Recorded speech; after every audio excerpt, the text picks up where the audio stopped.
पंहिंजी खुशबू जज़्बनि जिया पंहिंजी खुशबू हिते हर को माण्हू मोती दाणू पर टोपी अजरक वारे जी पंहिंजी खुशबू।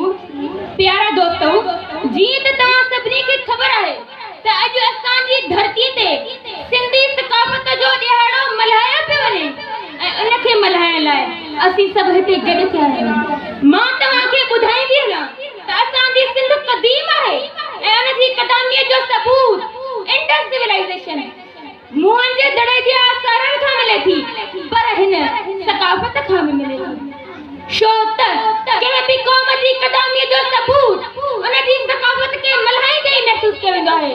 त मूंखे फ़ख्रु आहे त मां सिंधी आहियां ऐं मूंखे फ़ख्रु आहे त मां टोपी अजरक सां सुञाती वञा थी ऐं मूंखे फ़ख्रु आहे त ही टोपी अजरक मुंहिंजो इंट्रोडक्शन आहे ऐं जंहिं धरतीअ महिमान नवाज़ी कई ऐं जंहिं पंहिंजी मानी हमेशह खां कंहिंखे खाराई ऐं कंहिंजे वात जो निवालो कोन कयो त मां छो न चवां सिंध जी सकाफ़त टोपी अजरक, सिंध जी सकाफ़त टोपी अजरक ऐं अजरक टोपी असांजो शान। जनाब सदर, मूंखे फ़ख्रु आहे सिंध जी तारीख़ ते जंहिं केतिरा ई दिलेर बहादुर पैदा कया उन्हनि पंहिंजी बहादुरी सां शहादत माणे सिंध खे फ़तह कयो। उन्हनि बहादुरनि जी बहादुरी में तोते जी दहशत, सूर्यवंश जी सरवेची, होशू जी ललकार, मीरनि जी मीरास, राजा रहर जो ॾाढ ऐं रूपली जी रड़ तमां छो न चवां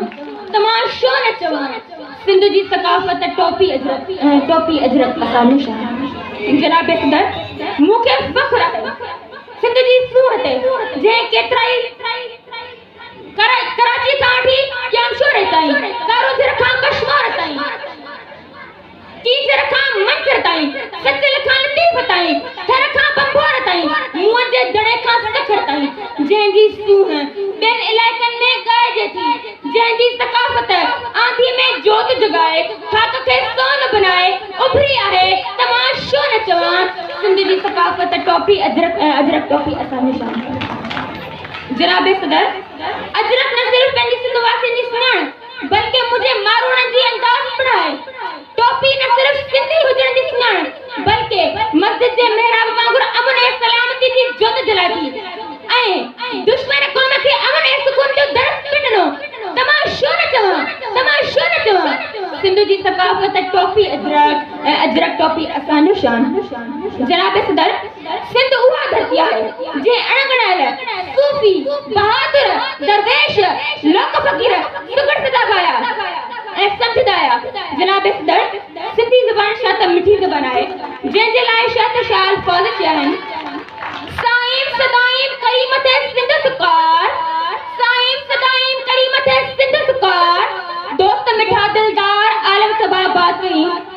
प्यारा दोस्तों, अॼु हिन मड़ाके में मौजूद हर हिकु सिंधी फ़क़त पंहिंजी सोचनि खे बुलंद कंदे हिक थी एकता हुजण जो सबूत ॾियूं ऐं नारो लॻायूं, जीए सिंध, जीए सिंध, जीए सकाफ़त टोपी अजरक असांजो शान।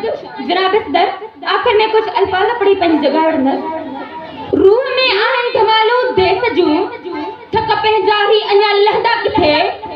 रूह में आहिनि धमालूं देस जूं, थक पंहिंजा ई अञा लहंदा किथे। सिंध अजरक में वैया वेड़जी, सिंध अजरक में वैया वेड़जी, सूह जा रंग से ढहंदा किथे।